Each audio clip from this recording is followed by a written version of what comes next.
Good day. Good day to you. The sun is rising. It's February 11th of the year 2019, apparently.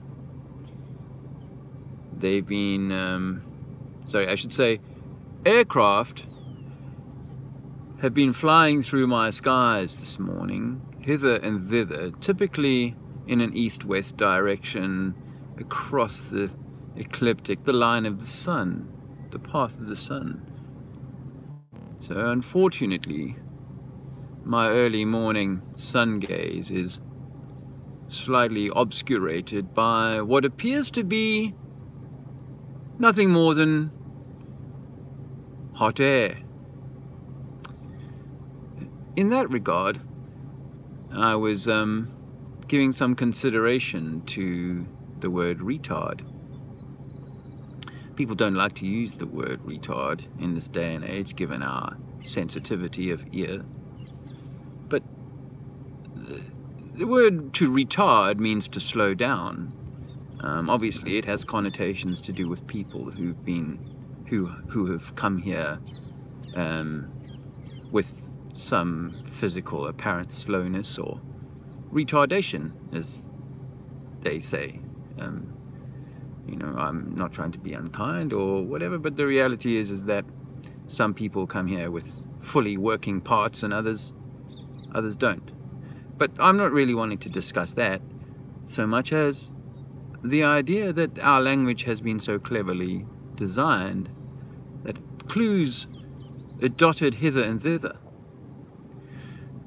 And the word retard obviously hides the word tard.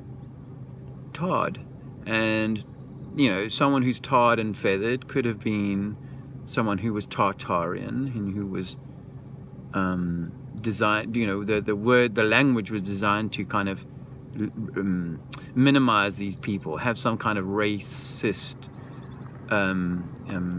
sense of them, you know. So to assign connotations of slowness and you know, dumbness, perhaps, it would sort of fit with that narrative, wouldn't it? So I was thinking about that, and then I was listening to my friend Lee of the Flat Earth British crew, and this morning, and he was on his Vanavlog talking about the Phoenicians, and I haven't done research on the Phoenician story, to be honest, but it seems that Martin Liedtke is coming out with something about how it's,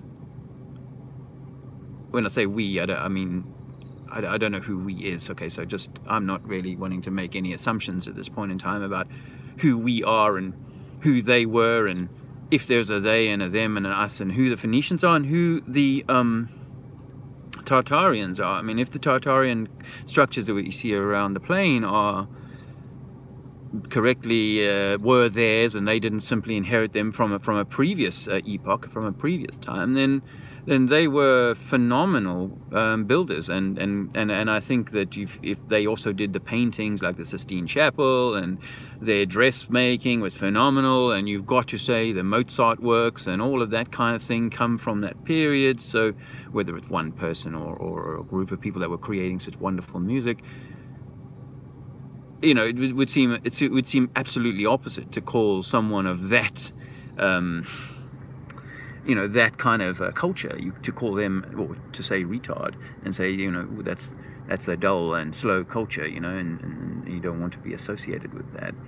That wouldn't make any sense to me.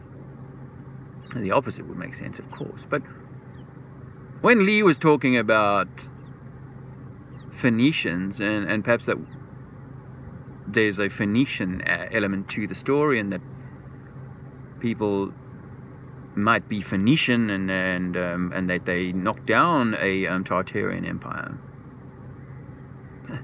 Isn't that phenomenal and fantastic? I'm not fantastic, I mean incredible, if that's true, and so on. I would caution at this point in time, it has all the elements of a potential kind of them v us. We're Tartarian or we're Phoenician or they're that, and we've still got this old enmity to address. Well, that sits very well with the paradigm of these sort of bloodlines that have red and blue kind of bloodlines that have been exchanging power with one another for the last time, however long. And while I'm thinking about that, I should say that I really am getting, you know, this clear sense that the whole Rothschild banking dynasty story and how they came to, with the story of the pigeons, and how they came to know that the English had won and had then undersold and oversold and just basically taken the whole the British market and the Bank of England and all of this as a consequence of all of that. It's fanciful now to me to think that that's how it all played out. I think, you know, these are inheritors, yes, and they've been assigned roles to play, yes. But did it all roll out now? No. And I, you know, I mean, I'm at pains to, you know, to remember that everybody, I think, is on the same kind of the same humanity. But there are groups, like I was part of a white South African group, you know, not born there, but brought up in a group that said you're white and you're South African, and for that reason we have laws that put you above the black people, you know. And I think you see that in Judaism too. And I was brought up to think that the Jewish people as we know them today are special above anybody else, and so on. I was brought up to think that. Again, I think the Jewish people have been brought up to think that, quite obviously. I've been to Israel and I've seen Jewish people, or Israeli people, that's what they want me to say, at first hand. And, you know, I've broken bread with Jewish people. I've got Jewish people in my family even. I've dated Jewish girls, so, you know, it's not like a thing so much as to say that the Jewish people, it seems to me, as we know them today, are part of the club that gets handed out all the buildings when they came back into this area. That just seems to be, when I say this area, I mean whatever parts of the plain that we're talking about. But I wanted to make this a little connection this morning. So sorry for rambling. So when Lee was talking about Phoenicia, I immediately thought about, okay, so Fenix Rising, yeah? And when you think about Phoenix rising from the flames and so on, then yes, you know, all the what that conjures up is, you know, the flames of an epoch-ending event. Phoenicians go down, and then what? Tartarians come up. And then Tartarians go down and become retarded, and Phoenicians come up. And here's the link. Here's the connection. Here's the thing that makes that thought more tangible, and that is the Chilean mining disaster back in 2010. I went and looked that up this morning because it came to mind, because remember when they brought those miners out, 33 miners, when they brought them out of the supposed cave-in, they used a metal capsule called Fenix 2. And interestingly, they spelt it F-E-N-I-X 2 because, and I thought, oh, that's probably like when I saw it at the time, back in 2010, very fascinated. I was watching all night long and the news and all that. When I thought, oh, that must be a local way of spelling Phoenix 2 and Phoenix, and perhaps it is, but it's also 33 in gematria. So Phoenix 2, spelt like that, comes to 33. They had 33 miners come out in orange suits, which is also 33, as Russian Viz will tell you, and Marty Leeds and all these other guys that are so clever with the gematria. And then, not only that, how long were these guys in the mine for, officially, according to Wikipedia? 69 days.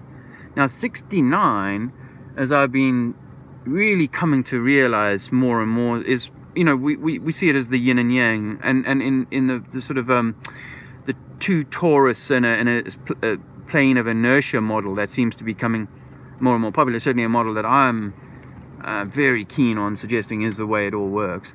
That model has a 9 feminine on the top and a 6 masculine on the bottom. So what are they telling us? Are they saying that this is part of the two-part system where it's the 6 and the 9, the 6 and the 9 switching from one to another, switching down, retarding. But now the Fenix Rising. So it did in 2010, because if you watch that like I did, you'll know that the Prime Minister of Chile was, he brought to the Queen of England, he brought her a lump of coal. I think that's esoteric too, isn't it? But I'm not sure, so I won't unpack.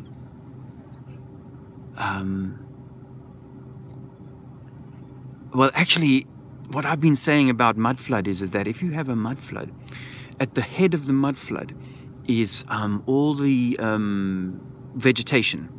All the trees are, if you've ever seen a flood down a hill or whatever, all the wood is kind of gathered up at the front of the thing and pushed together. Typically, if it was a mud flood, I'd imagine it ending up in like a valley and then being covered by mud for 100 years. And as it rotted and got hot in there, so it would burn and form coal. And so our coal seams in Wales and in other places are formed. So the coal we burn might well be the ancient forests that we're trying to find, right? And that means that the coal that the Prime Minister brought to the Queen of England, Betty II,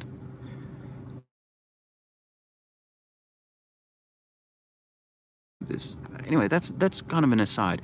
The point is that the Prime Minister got a knighthood or a sirhood or a something hood or a hood put over his head. I'm not quite sure how Freemasonry works.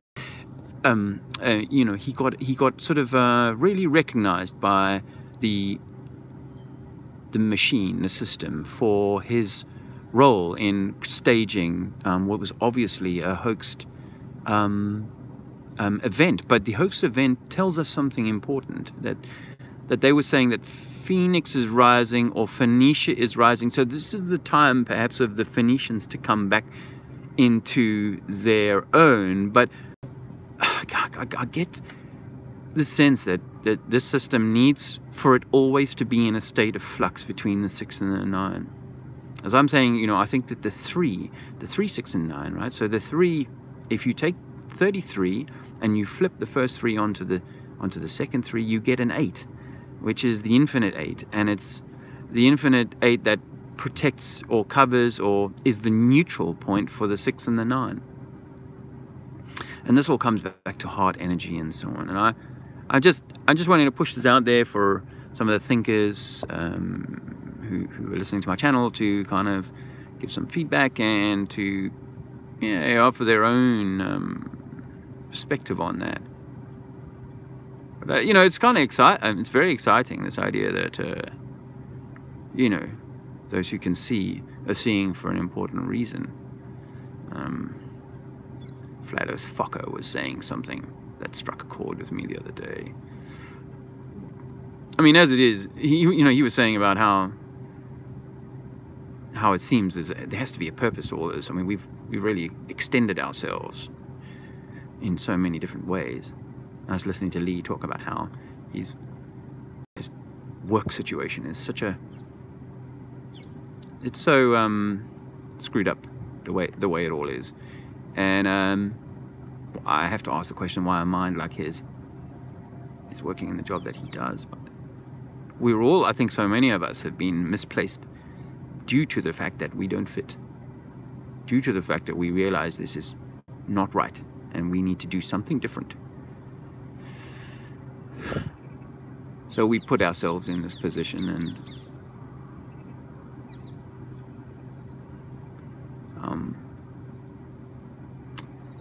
yeah, the last little while, thanks to I think thanks to a couple of shows, Richard Lopez and Karen from Sun and Moon, and then Roxanne's connection to the Guardian, which thanks to Harry and Jason, the Globe Light tour, and Robin and all of those involved, I ended up getting a little speaking part on a video that the Guardian put out. Bit of a highlight for the sort of movement of truth in terms of trying to scratch at the beast's propaganda machine. Anyway, I've had a few new subscribers, and a few subscribers have come this way, a few well-known channels too, and you know, in a way it's affirmatory, I have to say. It's affirmatory because it's been a long time when you're, you know, saying things and feeling things and so on, and you kind of being overlooked, discarded, or not considered by your peers. And I guess we've all traveled along this way, but this is nice to have some form of affirmation or reformation. So there you have it. Fenix Rising, Phoenicians, and the Chilean mining disaster. What an incredible world we live in. I hope that you have a super day, and I look forward to speaking to you soon. And oh, Nick, if you're listening from Phuket Word, spot on about the stars. Come on, guys, if you're still in the ball, if you're still thinking in the ball thing, I don't know. You know what, guys, I don't want to be like, I don't want to be any more negatory towards people who can't see, because it's almost like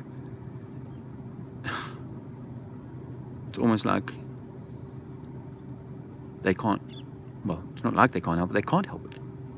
People cannot help their entrapment, whatever spell has been woven upon certain minds that will stop them from continuing to pick at the scabs of truth. You know, and maybe it doesn't matter that they do or don't. It's really about us continuing the inward travel and reflecting that back outwards into this energetic, electromagnetic universe of ours. It seems that we're all connected. It's all waveform and an etheric soup in which I can push out love or hate, and for that to bounce around forever and keep coming around, slapping me or others in the face, or hugging others with an embrace. Hey, do you like these little ponds of water that I got here? That's pretty cool. Alexander's unfortunately got a really nasty cough, and he's had a very bad night. His mother too, much more difficult night than I have. So he's not here. We oftentimes come and throw stones here in the mornings. These were frozen over just a few days ago. Anyway, so I had a few people stop by, and I'll just quickly say, oh, that's King. I'll say hello. I'm not very good at that. Yeah. We must be tolerant with love. PJ. Yeah. Good morning, dude. The words we use are casting spells is what I think is possibly happening. Absolutely. That's why they call it spelling, bruh. That's red eye. That's why they call it spelling. Your teacher taught you to spell. It's witchcraft of a sort. You know, our language has been used to deceive us, and we unwittingly cast spells upon each other all of the time.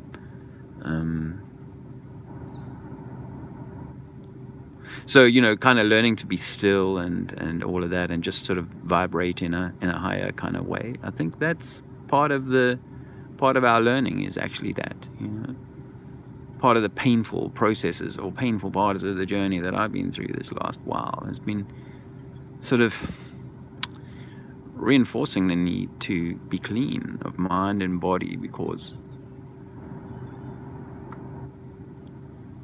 otherwise it's, you know, I suppose the opposite is to go and hide in a job where you're telling people what to do, or to eat yourself from thinking, or to constantly use words to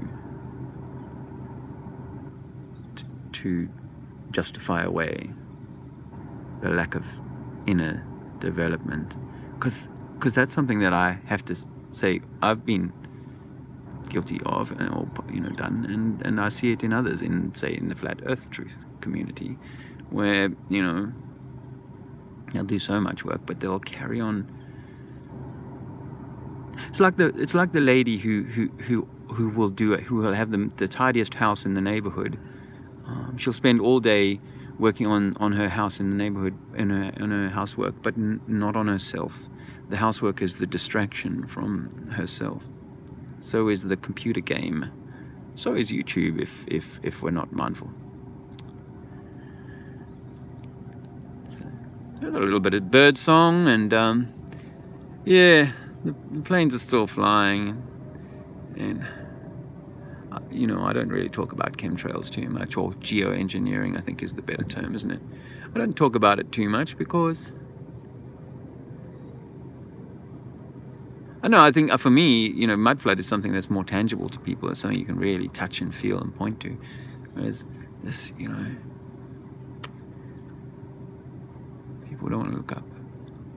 And whatever it is they're doing, it's not going to change whatever's coming. It's not going to change whatever. Only you can change yourself, and then work with whatever's coming, whatever it is, you know. And yes, it's all about love. Was that DJ who said that? You were just thinking that there too? Yeah. Wise Up said to me yesterday about, you know, never wanting to go back into the system, or never having to work back in the system. And Dave from Zoom Truth, I love that guy's energy. What is it with the Americans? Some of them are so energetic, it's fantastic. And never forget authentic intent, Josh. But you know, Dave's you know, asking the questions about, you know, what are we doing this for, and why are we, you know, but he's keen to get back out there. And what was it that was saying to me? I want to reflect that back into the group, about not going back into the matrix. That's, I tell you what, my friend, that is one question that vexes me on a day-to-day basis. But I guess this is me learning faith in that we were given this for a reason. You know, we were given this journey. I didn't fall into line. Clearly, the people that are in my chat sort of thing and so on, you know, they have an intelligence about them that mean that they probably could have done anything that they wanted to, had they really put their mind to it and been willing to kind of get in the system. I never really wanted to be a number. I never really wanted to be in the system. I ended up in the system, but try my damnedest to stay out of it now. And you know, yeah, we were given some magical, incredible kind of talent, I think, or insight, or protection, that we didn't get the spell shut us down, woven over us and shut us down. Even though I struggled, this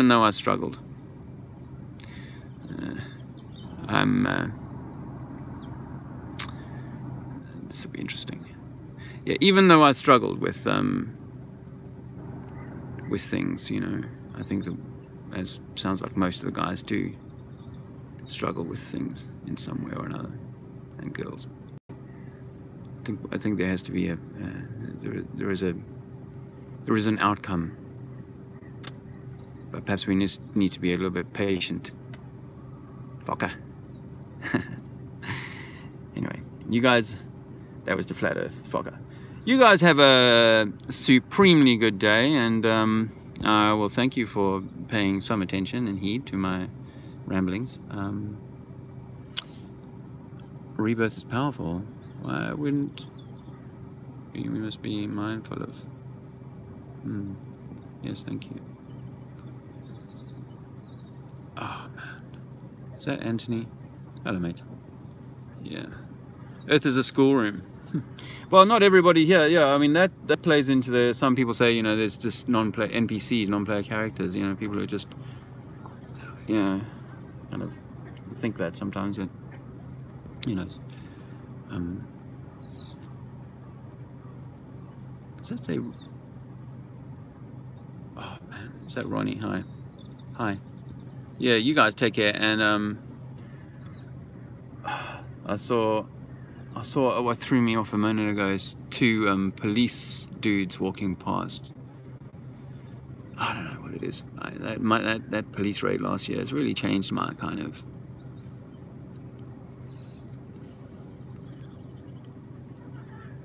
You know, now I see them as system rather than. I know they're humans, but I see them as system much more now.